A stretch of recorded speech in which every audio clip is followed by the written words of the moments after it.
I listened to the panelists. We appear to be in confusion about our nation. Any rerun election pool should be between Atiku and I, Tinubu tells court. This is Tinubu directly begging the election petition tribunal to conduct a rerun election. Tinubu before told the court that he won the election. Why did he make a U-turn and begin to beg the election petition tribunal to conduct a rerun election? Yes, this is Tinubu directly begging the court to conduct a rerun election. Has Tinubu come to his senses that he has lost the court process? Or do they advise him that he should beg the court to conduct a rerun election because he risks being disqualified? This is the question we are going to answer in this video. But before I go further, I have an issue here. Why is Tinubu avoiding P2B? Why are they scared of P2B? Because he told the election petition court to conduct a rerun election between him and Atiku. What happens to P2B? Why are these people trying to avoid the Labour Party? This is a good signal to tell you that P2B truly won this election. Please, if you have not subscribed to this channel, kindly subscribe, turn on your notification button, and also help us by sharing this video. Now, let us go to the articles. Bola Tinubu has appealed to justices of the Presidential Election Petition Court in Abuja to exclude the presidential candidate of the Labour Party, Mr. Peter Obi, and his party in the event of any rerun presidential election, claiming that only him and the candidate of the People's Democratic Party, PDP, Alhaji Atiku Abubakar, are constitutionally qualified to recontest. Tinubu argued that if the justices void the February 25, 2023 presidential election, Obi and his party will not be qualified to recontest, but Obi urged the 5-member panel of the Presidential Election Petition Court not to subvert the will of the people as expressed in the February 25th presidential election, stressing that they should sack Tinubu without further delay. Tinubu faulted both Obi and Labour Party for asking the court to cancel the election and compel the Independent National Electoral Commission INEC to conduct a fresh poll in which he, Tinubu, Shetima, and All Progressive Congress would not participate because they will be disqualified. He argued that should the relief be granted, Obi and Labour Party would not derive any benefit, having been constitutionally barred from contesting the rerun election. President Tinubu's submission were contained in his final written address in response to the petition of Obi and the Labour Party challenging his declaration as president. The chairman of INEC, Professor Yakubu Mahmood, had March 1st declared Tinubu the winner of the February 25th presidential election with 8,794,726 votes, while Atiku and Obi reportedly scored 6,984,520 votes and 6,101,533 votes respectively, while citing alleged issues of substantial non-compliance with the electoral law, corrupt practices, non-qualification, among others. Obi and Labour Party on one hand, as well as Atiku and PDP on the other hand, had in their petitions asked the court to nullify the election. Both Obi and Atiku are laying claims to victory on the ground that each of them scored a majority of lawful vote cast at the poll. However, Tinubu, in his final written address to the petition by Obi and Labour Party, which was filed by his lawyer Chief Wole Olanipekun, Senior Advocate of Nigeria, submitted that the evidence tendered by the petitioners failed to prove claims of non-compliance and corruption capable of voiding his election. He, however, added that in the very likely event that the election of February 25, 2023 is voided, the only candidates constitutionally prescribed to contest any subsequent election shall be the second respondent and the candidate of the PDP, who came second, by scoring the next majority votes in the highest number of states, 19 states, to the first petitioners, 16 states, and also coming second by plurality of votes, having scored 6,984,520, far and above first petitioners, 6,101,533 votes. In effect, the petitioners have no local standing to ask for relief too, both constitutionally and legally. Constitutionally, because he is barred from contesting; legally, because he has no benefit to derive from the said relief, assuming it is granted, he said.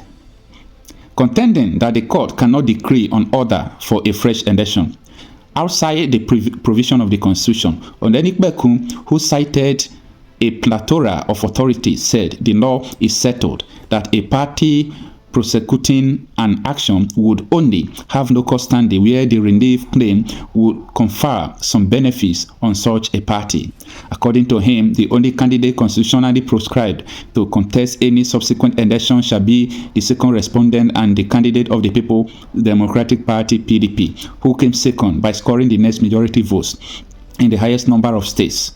To the first petitioner, 16 states, and also coming second by plurality of votes, having scored 6,984,520, far above first petitioner 6,101,533 votes. Citing section 134(3) of the Constitution, Onanikbekun submitted that the first petitioner is constitutionally barred from participating in any election in the very unlikely event that the election of February 25th was barred. Now, let us look into this, because what Tinubu is telling the court is that they should conduct a rerun election in which P2B will not participate because P2B came out third. That according to the Constitution, that it is only the first person and the second person are supposed to participate in the rerun election.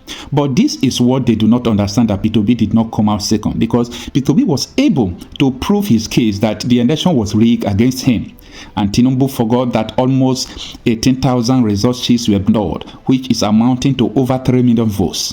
When you add the 3 million votes to Obi votes, you already want Tinubu. But the question will be, who owns those results? Because INEC did not bring any counter result to say, no, this is not the original result, that we have other results. So that is to say that this election is flawed and the winner is likely not to be determined. That is why these people are seriously contending for the rerun election. Section 134(3) provides thus: in default of a candidate duly elected in accordance with the subsection 2 of this section, there shall be a second election in accordance with the subsection 4 of the section, at which the only candidate shall be A, the candidate who scored the highest number of votes at any election held in accordance with the subsection 2 of this section, and B, one among the remaining candidates who has a majority of votes in the highest number of states. So whoever that were there at more than one candidate with majority of votes in the highest number of states, the candidate among them with the highest total of votes cast at the election shall be the second candidate for the election. Yes, this is what we are saying, because P2B was able to prove that he won some states like Rivers, Benue, and this is also proven in the court. INEC and Tinubu were unable to counter this evidence tendered by the Labour Party and Mr. Peter Obi. Similarly, Onanikbekun also faulted the petitioner's prayers for the cancellation of election and order mandating INEC to conduct fresh election, on the grounds that the petitioners did not suggest who the participants or candidates at the said election will be. Most humbly, the court cannot decree an order for a fresh election outside the provision of the Constitution.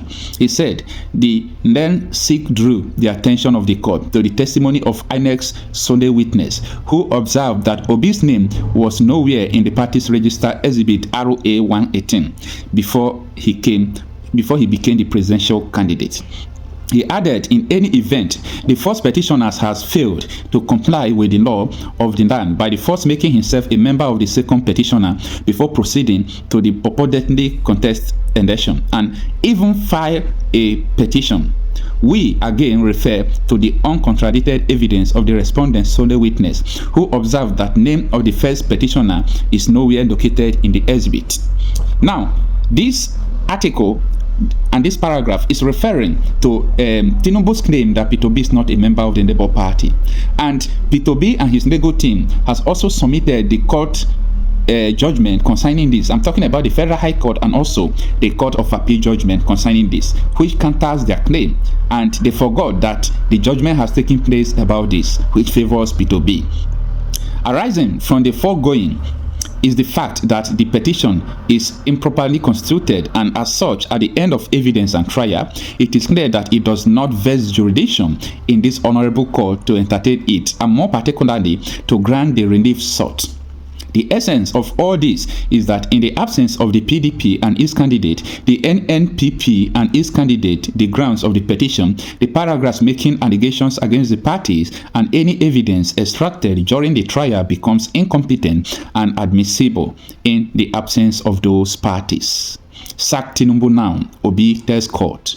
Now, this is what the Tinubu has asked the court to do, but the reason why Tinubu is aggressive like this and also begging the court to conduct a rerun election is because Atiku Abubakar and Peter Obi have said that the court should sack Tinubu now. Meanwhile, Obi has urged the 5-member panel of the election petition court not to subvert the will of the people as expressed in the February 25th presidential election. Obi, in his final written address in support of his petition, challenging the declaration of Senator Bola Tinubu as the winner of the presidential poll, urged the panel to sack the president. He reminded the panel that his power of jurisdiction, as provided in Nigerian Constitution, was freely donated to them by the people. Hence, the need to uphold the confidence reposed in them by the people. Reacting, Obi and Labour Party, in their final written address filed on their behalf by their lead counsel, Dr. Ndevi Uzochukwu, senior advocate of Nigeria, submitted that Tinubu and Shetima's defense was devoid of any scintilla of merit. They urged the tribunal to hold that the petitioner's case is meritorious and grant them their relief, which includes the nullification of Tinubu's election and declare them winner. On the alternative, order the conduct of a fresh election. They also urged the refusal of the panel to sack Tinubu over alleged breach of the Constitution is tantamount to dereliction of duty, adding that the judges should emulate the Supreme Court of Kenya, which in the interest of the people and democracy nullified the election of the President Uhuru Kenyatta on account of established corrupt practices. In conclusion, may we respectively commend to your lordships the words on the marble of the Supreme Court in the case of Raila Odinga and Arnold v. Independent Electoral and Boundaries Commission and Order 2017 KESC 31K ROF blah blah blah blah, when in nullifying the election that returned His Excellency Uhuru Kenyatta as the winner of the Kenya presidential election in 2017, as Cathedral said 13991. What of the argument that the court should not subvert the will of the people? The court is one of those to whom that sovereign power has been delegated under the Article 130C of the same Constitution. All its power, including that of invalidating a presidential election, is not self-giving nor forcefully taken, but is donated by the people of Kenya.